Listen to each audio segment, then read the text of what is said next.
Hey everyone! So today I'm going to do a very fun gardening task, at least in my opinion, and that is harvesting flowers and leaves to press.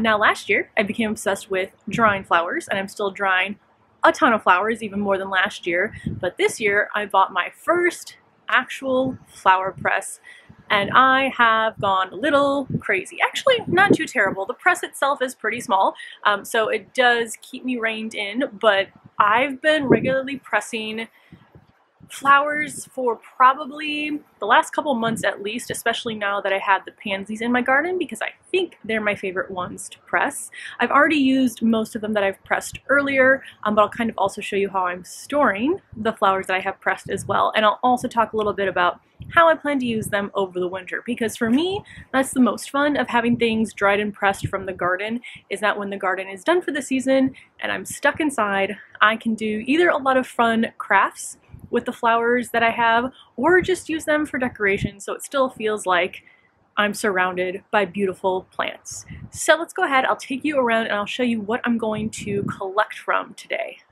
So I'm definitely going to be pulling from these pots of pansies, especially this blue one here.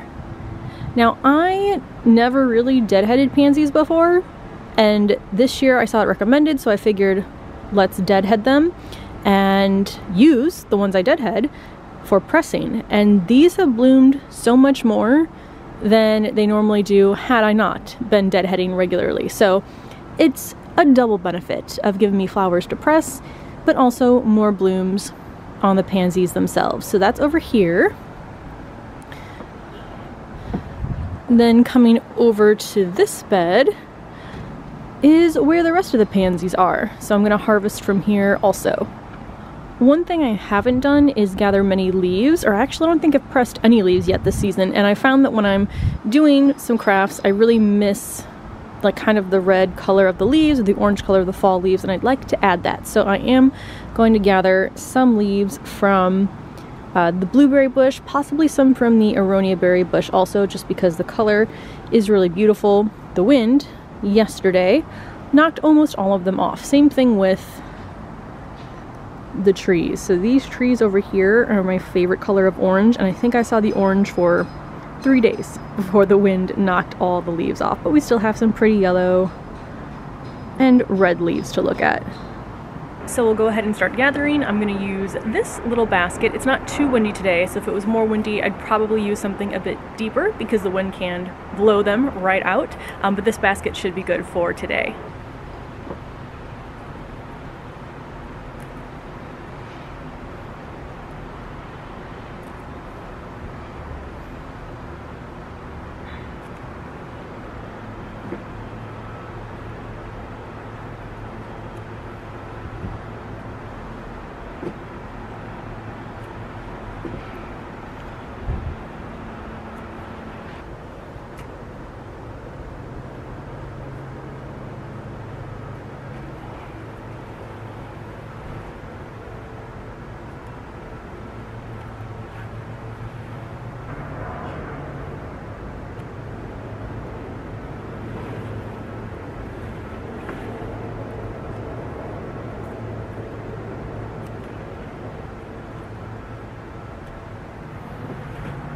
So here are all of the pansies that I've gathered. I'll take you around and show you kind of what's left, but I do tend to harvest a bit on the heavier side, but I feel like it's similar to the zinnias where I'll harvest a bunch for vases and it looks empty, but 2 to 3 days later there's already new blooms popping up, so they don't stay empty for very long. Now what I'm going to do is go around and grab the leaves, and then we'll take all of this inside and get it pressed. I also just want to show off before I go grab the leaves that the zinnias are still putting up blooms. I mean, not a lot, and it's taking longer for them to develop, but I keep almost getting ready to cut these down, and yet they still put out blooms, so then I keep delaying it. But maybe I'll even get one more zinnia bouquet.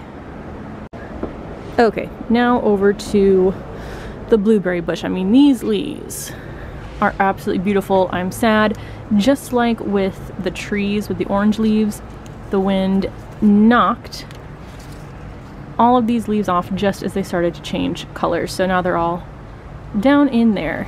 but I'm just gonna grab, I like these, have a little bit of yellow on them. Not too many again because my presser isn't that large. A little more. I think that'll be good to start off with. So here's the basket. Now I'm going to bring all this inside. We are now inside, obviously. The first thing I want to show you is the presser that I have. So it just looks like this. Could be larger, I could use two. But what I liked about this one is the design on the front, and I actually think I might either paint or maybe color in with colored pencil the design just to kind of customize it a bit and keep myself entertained over winter. But this is the first time I've had a flower presser, and again, I just got it a few months ago, which is when I become even more obsessed with pressing flowers.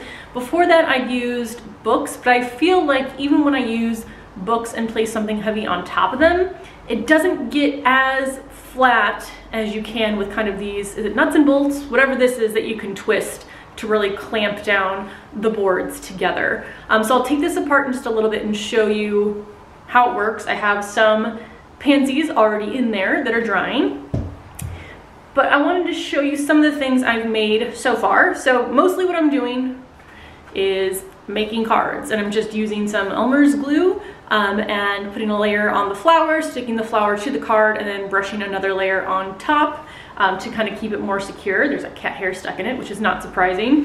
I covered this one completely because I don't have great handwriting, so I figured let's make the whole front of the card pretty. So that's been really fun to do because I find just having a little bit more of like customization when you give someone a gift or a card, just, I don't know, feels really nice to me.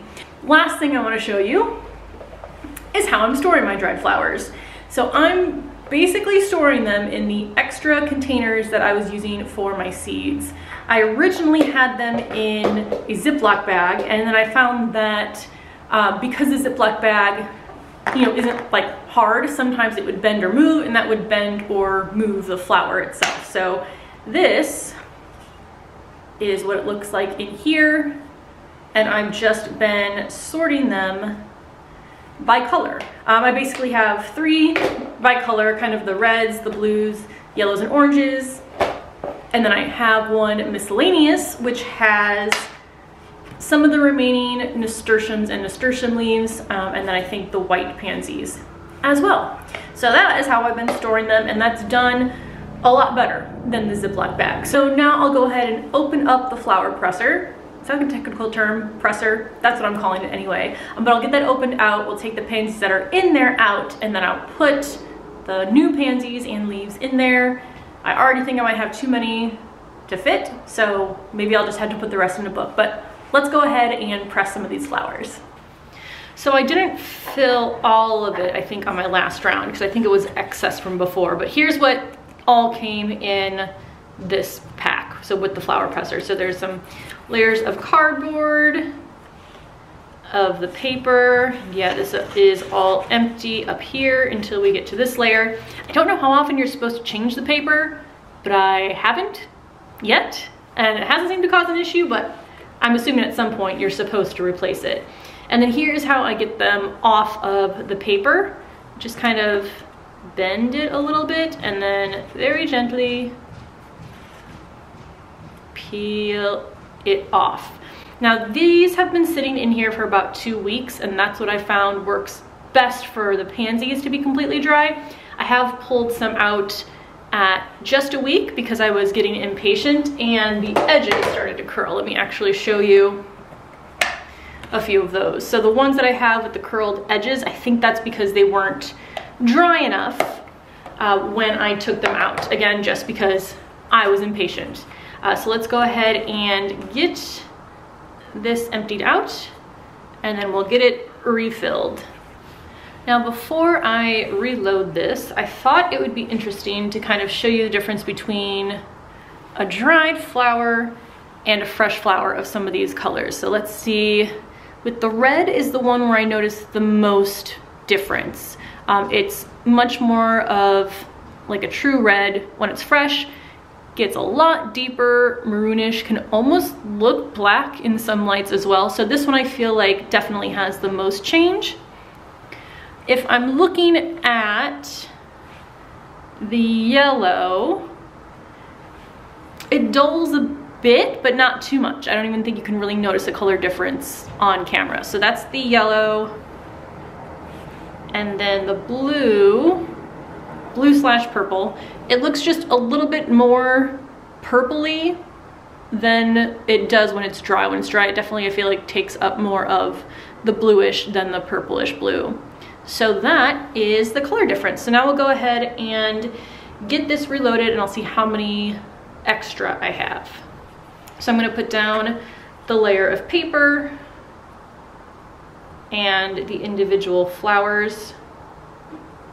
Now you want to make sure that the flowers aren't touching because that can lead them getting stuck together, and when you try to pull them apart, it can rip some of the petals. However, I will say, even if I rip a petal, I don't particularly mind because I can still like use that petal as some sort of decoration. Trying to get my hair out of there, and I think the leaves might do a good job of fitting kind of in these empty spaces. Let's fit that there. No, do I have another small flower? Will you fit here? I think you will. So that is my first layer. When I put this down, I'm going to make sure I flatten out especially this leaf. But again, once I start to clamp it, that's when everything is going to get flattened together.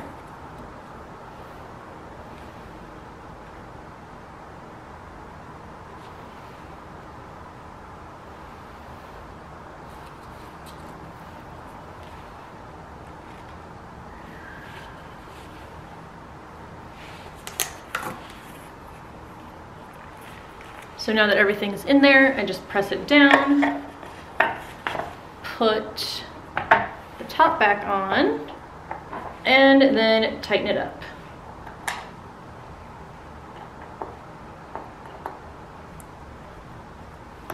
The flower press is now full, and this is about how tight I was able to get it. That should be good to flatten the flowers.